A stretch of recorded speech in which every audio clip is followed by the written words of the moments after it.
Hello, I'm Professor McCoy, and today I want to talk about exculpation. That is, I want to talk about various ways that we can mitigate or avoid or get out of moral responsibility. So this comes primarily from an essay from the philosopher J.L. Austin called "A Plea for Excuses," in which Austin goes into this distinction between different ways we have of responding to accusations or blame. And he makes a key division here that I want to talk about, which is hinted at in the title, obviously. But I also want to take it in a slightly different direction from Austin's original essay. I will link Austin's essay in the description, and if you're having trouble finding it, do let me know. Feel free to comment, and I'll see what I can do to help you find it. Um, because it is worth reading in its own right, aside from anything that we're going to talk about here. All that said, I want you to consider a scenario in which you are being blamed for something. And this is something that you, in fact, did. So I'll use an example from Austin's paper. Suppose that you have shot your neighbor's donkey, and your neighbor, in a rage perhaps, or simply accusingly, comes over to your house and says, "Hey, you shot my donkey." Now, how do you respond to this? Well, it may well depend on the situation, well, assuming that you in fact have done so, there may be exculpating factors to consider that you need to point out to your neighbor to get out of this conundrum or to escape blame for doing so. So in Austin's example, right, he gives us a couple of different options. So he has us suppose your neighbors out on neighboring farms, and you were out in the field, you had taken upon yourself the idea to shoot your own donkey. You didn't want it anymore, and you wanted it dead, and you decided to go and take your gun and shoot your donkey and be rid of the thing. Angel, I'm not talking about you, don't worry. You don't have to be nervous. Anyway. Never mind, she's still... Oh no, not the microphone. Angel, I'm not going to shoot you, but sometimes. Anyway, let's try this again. Anyway, so suppose that you're out there in the field and you're intending to shoot your donkey. You draw your firearm. You point your reticle on the donkey. You have your donkey in the crosshairs, and you pull the trigger.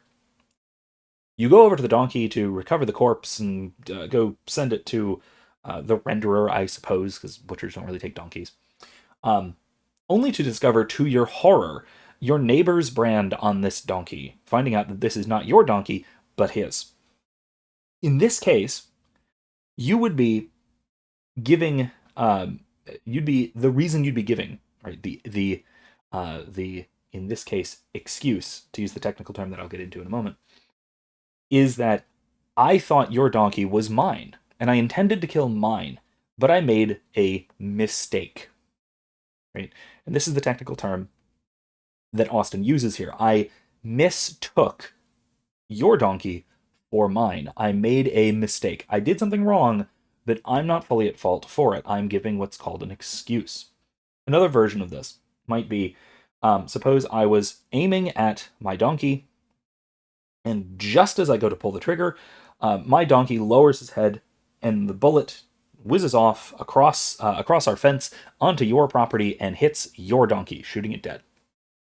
Now, to be fair, Austin doesn't consider this, but I am, to some degree here, culpable for not checking what is behind my target when I go to shoot something, which is phenomenally dangerous against the rules of gun safety, etc. But in this case, it is still an accident, or in this case, relating to a previous video, which you'll find linked. It might be negligent, but it wouldn't be fully my responsibility. It was something that I didn't see the donkey there. I didn't know that it was there, but maybe I should have checked, and I'm responsible for not making sure and not taking the extra precaution. But it's not like I, aimed at your donkey, knew it was your donkey, and took a shot at it and killed the thing. It's not entirely my fault. Okay, both of these, mistakes, accidents, etc., all of these qualify as what are called excuses. They attempt to excuse me from blame by arguing, essentially, that It happened, but I didn't really do it properly, in a proper philosophical sense. I'm not responsible for this thing happening. It happened as a result of my actions, but I wasn't the morally responsible cause of the actions of the bad thing that happened. Right? Yes, it was bad that this occurred, but it's not entirely my fault. Now, note here, with an excuse, um, you can still be partially responsible, right? If I'm negligent, if I wasn't looking where I was shooting and I happened to miss my donkey and hit yours, that's still partially my fault. But it's certainly less culpable. It's less bad than me intentionally shooting your donkey, knowing that it's yours and wanting to kill it. Say out of malice or because I want to hunt the thing or whatever. Now, there's another way, however, that I can respond to this, right? Instead of giving an excuse, I can give what's called a justification. I can argue, rather than saying that, yes, this thing was bad, it's unfortunate that it happened, I wish it hadn't, I didn't mean to, it wasn't my fault. Instead of arguing that, I can give a justification. In other words, I can argue that, yes, I in fact did it. Yes, I was responsible for it, but it wasn't actually a bad thing. It was not morally wrong for me to do so. This would be an alternate scenario, which one Austin doesn't directly consider, but it would be something like this. If, suppose you accuse me of shooting your donkey, and I say, yes, but you don't understand. It was charging at me. It was all I could do. I was just trying to defend myself. Or maybe it was trotting over my vegetables, and I tried shooing it away, and it just wouldn't listen, so I had to shoot it before it ate my prize cabbage or whatever. Suppose the donkey was harassing my donkey, right? Your donkey was trying to mount my donkey, and that's unacceptable because imagine the ridiculous half breed that would produce. I had to shoot it to get it off of mine. Okay, um, whatever the case might be, a justification like this is attempting to show not that I'm not responsible for what was done, but it's trying to show that what was done was not actually bad, right? And so we have these two ways of responding to moral blame. We have an excuse or a justification. An important thing to note here is that neither of these is bad, right? In ordinary conversation, when we think of giving an excuse, right? If somebody accuses us of something and we respond with an excuse, a really common thing we'll hear is, "I don't want to hear any excuses." But that's a really uncurious thing to say, really, and quite honestly, a hostile thing to say. Because if you have a true and good excuse, something that really does excuse you from blame, the appropriate thing to do would be to share that information, right? Because if I'm being accused and I'm not actually responsible for it, then I shouldn't be accused. I shouldn't be blamed for it. And so that's what giving an excuse is attempting to do. It's trying to say that, no, I'm not actually responsible for this wrongdoing. Justification goes the same way, although it doesn't necessarily have the same negative connotation in our ordinary social use. Now, there's also a third response to an accusation that Austin doesn't really talk about in his paper, and that's an apology, which does something very different from either an excuse or a justification. An apology, rather than saying like an excuse, yes, it was bad, but I didn't really do it. I wasn't really responsible for it. Or unlike a justification, which says, yes, I did it, but it wasn't actually that bad. An apology says, yes, I did it. Yes, it was bad, but please don't hurt me. Or please don't press charges. Please don't demand recompense. Now, apologies can come in all sorts of varieties as well, but they all rely on the mercy of the accuser. You're appealing to their mercy. You're saying, "Hey, I know this is bad, and I'm sorry." And saying you're sorry, what you're essentially doing is saying, "Please, let me off for this. Stop accusing me, um, for whatever reasons, out of the goodness of your heart, or maybe." If I say in my apology, I express how bad I feel about it, that's kind of like me saying, well, you don't need to punish me for this wrongdoing. I've punished myself enough emotionally. right? Or I've paid for this already somehow. Or it might be, in my apology, I might be offering recompense. I might be saying, yes, I'm sorry, I shot your donkey. Can I pay you back for it? Is there any way I can repay you? Is there anything I can do? Right? That is offering to make recompense. That's essentially just accepting the blame and hoping to mitigate the response to the blame. Right? Hoping to mitigate the harm that you're due in return, which is a little bit questionable, but that's for another video. In fact, I'll link another video about why that theory of justice is a little bit questionable. But in any case, an apology is, like I said, throwing yourself on the mercy of the one doing the accusing, whether that is the person that you've harmed or a third party accuser, whether that's just a member of society or an agent of the state or what have you. The court is a common instance of this.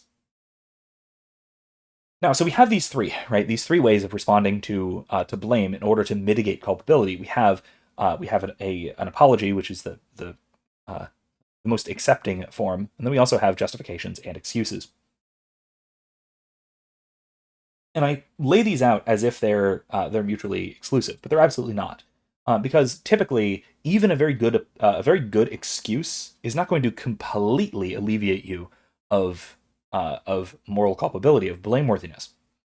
Right? To use the example, right, of the accidental shooting of the donkey. Right? I was aiming at mine moved, and I shot yours because it was over there.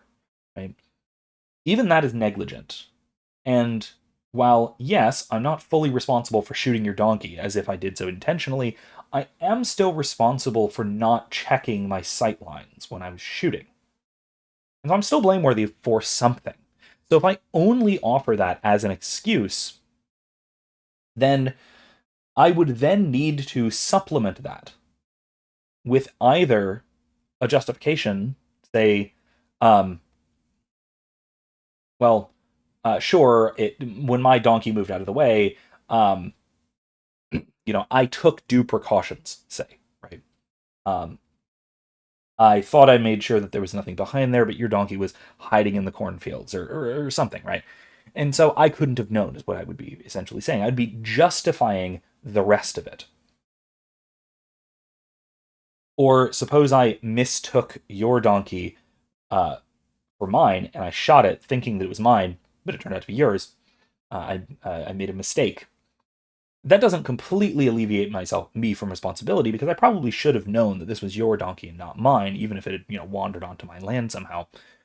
In which case, again, I would need to still probably again offer a justification or maybe just an apology. Say, "Yep, I made a mistake. I'm sorry. Is there anything I can do?" Or, "I'm sorry. I feel really bad about it." Or any kind of apology to get you the rest of the way there, to mitigate the rest of the culpability, because sure, the excuse will partially mitigate blame, but probably not all the way. Same with a justification, and honestly, same with an apology. It's easier to apologize for something that you're not as responsible for, or is not as bad as the accuser is saying that it was. And so, realistically, any response to blame is going to include a combination of the three of these. But they are all rather different, and they tell us different things about our own moral and causal responsibility for actions. Right? And this really is the point that Austin is making in his paper. So I will briefly touch on it here right at the end. That when Austin examines the nature of excuses, he examines it for the purpose of looking at action theory and responsibility for action. Right? So to say that, or to give an excuse, is to say that I am less responsible for this action. That is to say that it's not as much my moral and causal responsibility. In other words, I didn't really do it, even though I seemed to by all external purposes, right? I shot the donkey. I aimed, I pulled the trigger, and the bullet came out of my gun and struck your donkey. So I did it in that sense, physically speaking. But an excuse tells us something about action theory, that it tells us something about how I have to be intending in order to be blameworthy for something. Again, admitting of degrees. A justification as well. Justifications can tell us quite a bit about the ethics of a scenario. If your donkey is charging me and I have a gun and I shoot it, that tells us a lot about what is ethically acceptable when you're being attacked by a dangerous domestic animal, say. Right? I was about to say wild animal, but not technically. So let's be careful with our language. And again, that might even be a difference, right? There might be a morally significant difference as to whether it's your donkey or just a wild one that happens to charge me. Right? And so in either case, right, the justification will be slightly different, and that difference will tell us something about how we ethically should be considering various different situations differently. Apologies as well can tell us a lot. It can tell us about what we think we are responsible for, right? What I apologize for tells you a lot about what I think I did wrong. What you're demanding an apology for tells me a lot about what you think I did wrong and what I ought to have done differently. And then further, an apology tells us a lot about how we think of blame per se, right? So if I apologize to you for harming you, then that means I think that you're responsible. You have the power and authority to demand something of me. But if I apologize to the court, that's very different. That's saying that they have the power and authority to demand something of me, not you. Not you, the wronged person. Now, maybe I apologize to both. Maybe I'm trying to get out of both accusations, what have you. But each individual apology can tell us something about this network of moral responsibilities that we have. Anyway, I hope this has been a useful terminological distinction and a nice apology for apologies, if you will, um, or apology for excuses and justifications and apologies, if you want. In any case, thanks for listening. Check out Austin's paper, like I said, I linked below, as well as some other related videos. I'll see you next time. Bye. Okay, Angel, time to move. Scoop 'ems.